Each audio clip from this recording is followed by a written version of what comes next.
اعوذ باللہ من الشیطان الرجیم، بسم اللہ الرحمن الرحیم۔ وَلَقَدْ خَلَقْنَا الْإِنسَانَ مِنْ صَلْصَالٍ مِّنْ حَمَإٍ مَّسْنُونٍ وَالْجَانَّ خَلَقْنَاهُ مِنْ قَبْلُ مِنْ نَارِ السَّمُومِ وَإِذْ قَالَ رَبُّكَ لِلْمَلَائِكَةِ إِنِّي خَالِقٌ بَشَرًا مِّنْ صَلْصَالٍ مِّنْ حَمَإٍ مَّسْنُونٍ فَإِذَا سَوَّيْتُهُ وَنَفَخْتُ فِيهِ مِن رُّوحِي فَقَعُوا لَهُ سَاجِدِينَ۔ صدق اللہ العظیم۔ حمد و ثناء رب کریم اور درود و سلام بر سید خیر الانام کے بعد سورۃ الحجر کی آیت نمبر 26 تا 29 تلاوت کی گئی ہیں، جو 14ویں پارے کے تیسرے رکوع میں ہیں۔ اس سے پہلی آیتوں میں بتایا گیا کہ ہم نے ہوائیں بھیجیں جو بادلوں میں پانی بھرنے والی، پھلوں میں رس بھرنے والی، اناج میں دانے ڈالنے والی، اور پھر ہم نے آسمان سے یا آسمان کی طرف سے یا آسمان کے آثار سے پانی اتارا جو تمہارے پینے کا سامان کیا، تمہیں اس سے سیر کیا، اور تم اس کے خزانے جمع کرنے والے نہیں ہو۔ خزانے ہمارے پاس ہیں، جتنا چاہیے ہم عطا اتارتے ہیں، جتنی ضرورت ہوتی ہے، اور ہم ہی زندگی دیتے ہیں، ہم ہی موت دیتے ہیں، اور ہم ہی وارث ہیں۔ پھر فرمایا کہ ہم تمہارے پہلوں کو بھی جانتے ہیں، بعد والوں کو بھی جانتے ہیں، پہلے معاملات تمہارے بھی جانتے ہیں، بعد والے بھی جانتے ہیں، اگلوں کو بھی جانتے ہیں، پچھلوں کو بھی جانتے ہیں۔ اور اے محبوب، آپ کا رب ان سب کو جمع فرمائے گا میدان محشر میں۔ وہ بڑی حکمت والا ہے اور علم والا ہے، ہر کام اس کا حکمت بھرا ہے، اور ہر شے اس کے علم میں ہے۔ اب اپنی قدرت کاملہ کی ایک اور نشانی بیان کی۔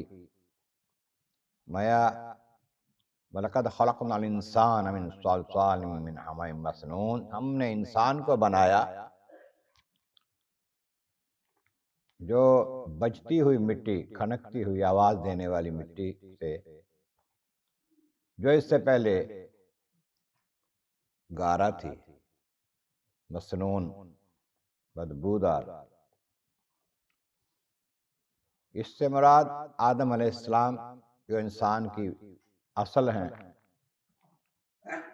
ان کو پیدا فرمایا، مٹی سے بنایا۔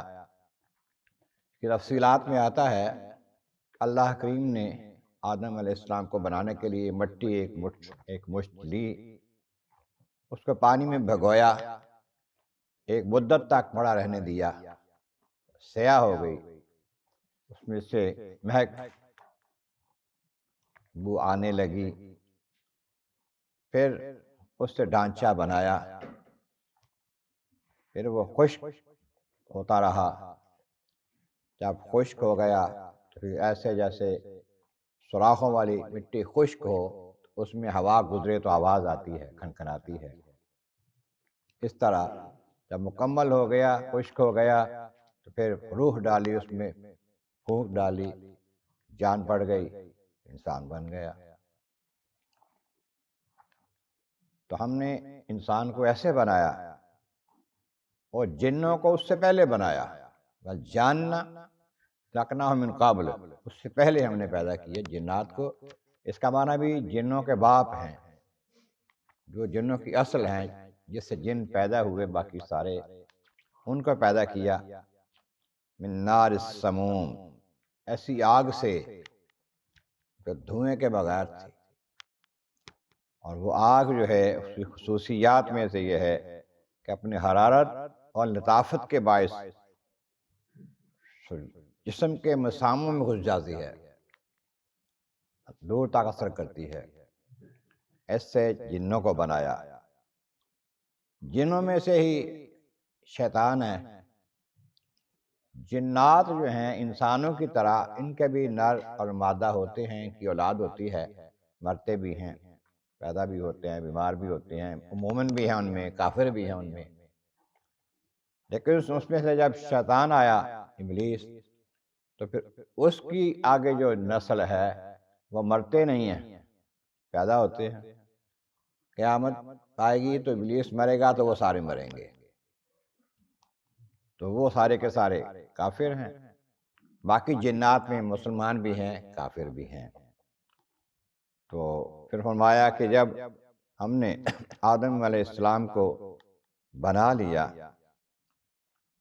اور بنانے کا جب پروگرام بلکہ بنایا، تو فرشتوں سے کہہ دیا کہ جب میں یہ بنا لوں گا نا، صلصال حمیم مسنون، مٹی سے، گارے سے یہ ایک پتلا بنا کے ان کو انسان بنا رہا ہوں، جب بنا لوں گا سویتہ، پورا کر لوں گا اس کو، نفخت فیہ روحی، اس میں روح ڈال دوں گا، تو پھر فقعوا لہ ساجدین، تم سب نے اس کے آگے سجدے میں گر پڑنا ہے۔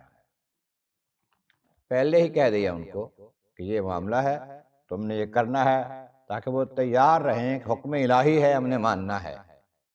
پھر جب وقت آیا انہوں نے حکم مانا، اگلی آیت میں سے تذکرہ آئے گا۔ اللہ تبارک و تعالیٰ کی بارگاہ عالیہ میں عرض مولا کریم، محبوب کریم کا صدقہ قرآن کریم کا فہم اور اعمال صالح نصیب فرما۔ وآخر دعوانا ان الحمد للہ رب العالمین۔